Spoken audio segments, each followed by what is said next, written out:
GovTech is the most recession-proof tech industry, and Trump just announced a $1 trillion budget for the Pentagon. And I know you've seen all of the headlines and the news articles in the media telling you that the government is cooked, but they're just trying to scare you from securing a generational GovTech career. GovTech has survived and thrived through many different situations. GovTech has survived through the 1990 reduction in force from President Clinton. GovTech has also survived the real estate crash in 2008, and this time is no different. If you take a look at the overall tech industry, the tech industry has faced over 500,000 tech layoffs over the past 3 years, and those jobs will not be coming back due to AI. Meta, formerly known as Facebook, is on a mission to create an AI that's as good as a level 2 software engineer. So what do you think that means for you and your job in the regular tech industry? You need to make sure that you're working in the most future-proof tech industry if you want to do well in your tech career long term. In this video, I will show you how you can get a piece of the $1 trillion government budget by working in GovTech, and how you can secure your tech career long term. So if you haven't noticed it yet, there are a lot of risks by working in the regular tech industry. If you look around, you'll see many people complaining about tech layoffs that have happened over the past few years. You'll also see that there's been a lot of hiring that has completely stopped, and that is due to a lot of the tech companies offshoring roles. So what they do is completely move the roles offshore to other overseas countries, so that way they can pay workers much less money, and they don't have to pay you as an American those high six-figure salaries. This also happens with H-1B visa holders as well. Tech companies are looking to pay people as little money as possible, so when it comes to H-1B visa holders, they're able to pay them less money to do the same work that they would pay you six figures to do. And if you think I'm making it up, Apple was actually fined $25 million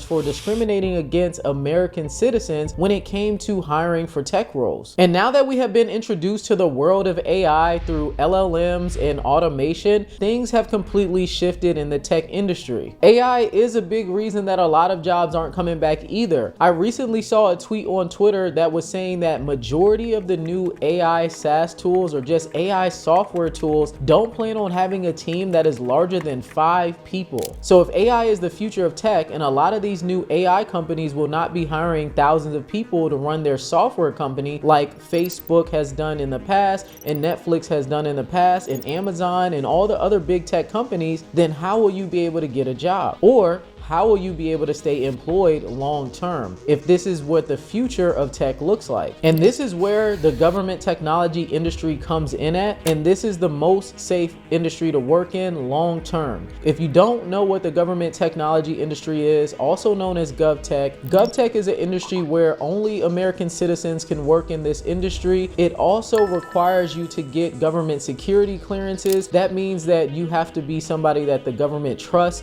to get access to different government secrets and classified information. And it also means that the government is not utilizing AI to replace people, because the government needs actual people and actual US citizens that have government security clearances to do the technical work and access their classified data. So there's now a huge opportunity that is coming available to people that are positioned to work in the government technology industry, or people that already work in the GovTech industry. And I know I talk a ton about GovTech on this channel, right? I've been in the GovTech industry my entire life. I've worked in this industry for over 16 years now. So you might think that I'm a little biased, but it's not even just me that thinks that the government technology industry is the best place to be at long term. Last week, Seville Lavingia, which is the founder of Gumroad, which is worth over $100 million, he put out this tweet. So his tweet that he put out said, "Prediction: software engineering salaries go down by 50% in private industry and go up by 100% for government jobs. 500K down to 250K for private industry, and 150K to 300K for government sector jobs. This would solve a lot of problems." Now, a lot of people saw his tweet and they were completely confused on why he thought that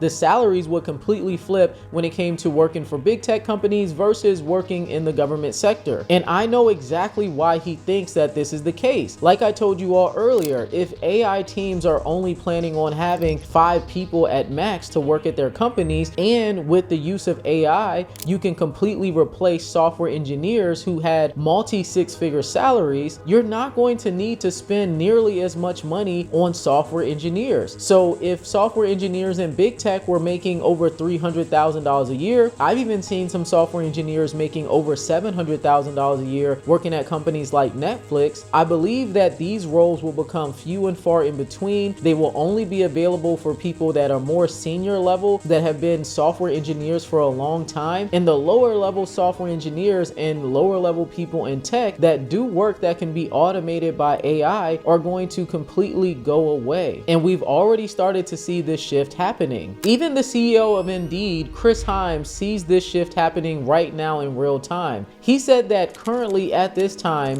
2/3 of the jobs that are posted on Indeed can be done by AI. So if that is where we're heading in the future for just anybody that's working a job, you need to be focusing on how you're going to secure your future as soon as possible. So if you're looking to get into tech and you aren't working in tech yet, I believe that the GovTech industry is the most safe place to be. Even if you decide not to work in GovTech and you just have a government security clearance, you need to make sure that you are going to be as secure as possible in the future living in a world of AI. Now, I've already put out multiple videos talking about how you can get into GovTech and how you can land your first IT role in the GovTech industry. So if you want to watch those videos, I have a completely free GovTech course that teaches you how to land your first IT role in GovTech, and that video is on the screen, so you can go watch that now. But if you're somebody that's already working in the tech industry, you've been a tech professional for a few years now, or maybe you've been a tech professional for over a decade and you see the shift happening as well, I'm going to teach you how you can get into the GovTech industry by utilizing your current skills and making that transition into this industry, so that way you can secure your future long term. So the first thing that you need to know with GovTech that is the major difference is you need to be a US citizen to work in GovTech. And the reason being is the same reason I talked about earlier, is that you need to be able to get a government security clearance. So to get a government security clearance, what you need to do is look for roles that will sponsor you for clearance. But since you do have experience already being a tech professional, you have a higher chance of finding a role that even if you don't have a government security clearance, they will sponsor one for you. So the process of getting a job that will sponsor you for a government security clearance is, first, you want to go onto usajobs.gov. You can look for jobs that sponsor clearances by searching for ability to obtain. Once you put that in, you then can filter the job category and then select all of the different IT job categories that they have on clearancejobs.com. Now this will show you all of the IT jobs that are sponsoring clearances. And now since you already have experience, you then can start looking at roles that you might be qualified for. The next thing that you might run into when you're trying to transition into GovTech, if you're in cybersecurity or any type of IT role, most likely you will need certifications to make this switch as well. When you're looking for roles in GovTech, you'll commonly see this phrase, must have IAT level 2 certification or IAT level 3 certification,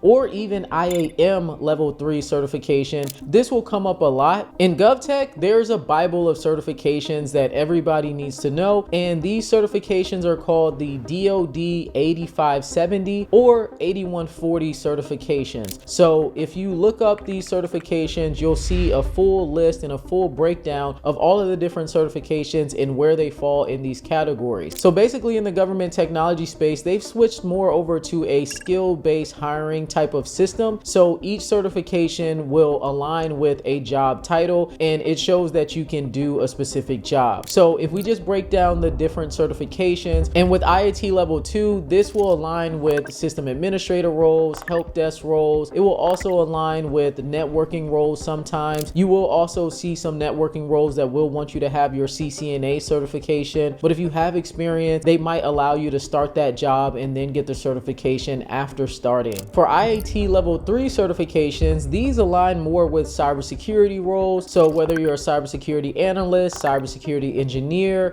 maybe even a pen tester, sometimes they might ask for these certifications as well. So for IAT level 3, they're looking for one of these few certifications that are listed. They have the CompTIA CAS certification, the CCNP, the CISA certification, or the CISSP or the Associate CISSP certification. Now, if you're in cybersecurity management, you are going to be looking at one of the IAM level 3 certifications, and IAM just stands for Information Assurance Management. So at IAM level 3, these companies will be looking for you to have either the CISA CISM certification, the CISSP certification, associate works there as well, or the CCISO certification. Now, I don't want to go any deeper into more certifications from here. You can definitely go look up the DoD 8570 yourself and see all the certifications that are listed there. If you want me to dive deeper into these certifications on a future video, comment below and let me know, and I'll let you know which certifications are the best for the GovTech industry. So now that you're aware of how to find the jobs that are sponsor clearances, the certifications that you might need, your next step is going to be to get your resume right. Make sure you have a good GovTech resume. So basically, when it comes to GovTech, they like to typically see you have a professional summary. They want to see your education. They also want to see what certifications that you have. If you do have a government security clearance already, of course, they want you to put that on your resume. And then they also want to see where you've worked at and the type of achievements that you've had, the impact that you've made, and what type of value you can bring to their company if you start working for them. Some people also decide to put any projects that they've worked on their resume as well, but it's not a requirement. If you do decide to apply for federal government jobs, you would go onto usajobs.gov, and on usajobs.gov, this is where all the federal government jobs are located at. And right now, there are only mission critical federal government jobs that are being posted. So when you apply to federal government jobs, they might also want you to put the hours that you worked and add the phone number to the HR department of the companies that you work for on your resume. And I know it's a little weird, but that's just how the federal government is. So just keep that in mind if you do decide to go apply for jobs on usajobs.gov. Pay a lot of attention to what they want you to submit when you're putting in your applications. So once you've gone through this whole process, you've started applying for different GovTech jobs, you will be able to secure a role that's going to sponsor you for a government security clearance. Now, this government security clearance is what's going to secure your tech career long term. So this is what I believe that everybody should be focusing on right now, is securing a government security clearance and making sure that you are future-proofing your skill set, so that way AI does not completely get rid of your job, and that way you don't end up 6 or 12 months unemployed. So if the Silicon Valley Tech Bros prediction does come true and the tech industry salaries do get cut in half, you definitely need to be focusing on how you're going to increase your tech income long term and just secure your overall tech career long term as well. So now is the time to start focusing on positioning yourself long term for this AI shift that is happening right now. If you're already in tech and you need help building out this plan, come to my 5-day 6-figure tech challenge, where I show you exactly how you can 2x your income and how you can future-proof yourself, so that way you have a long-term sustainable tech career. It's extremely important to know exactly how to position yourself with AI being here. And make sure you grab a VIP ticket for the challenge, because as a VIP ticket holder, you will get 5 hours of coaching from me, so that way I can personally help you with your tech career. Link is in the description below to grab your VIP ticket for the challenge, and make sure you like, comment, and subscribe so you don't miss any more of my videos.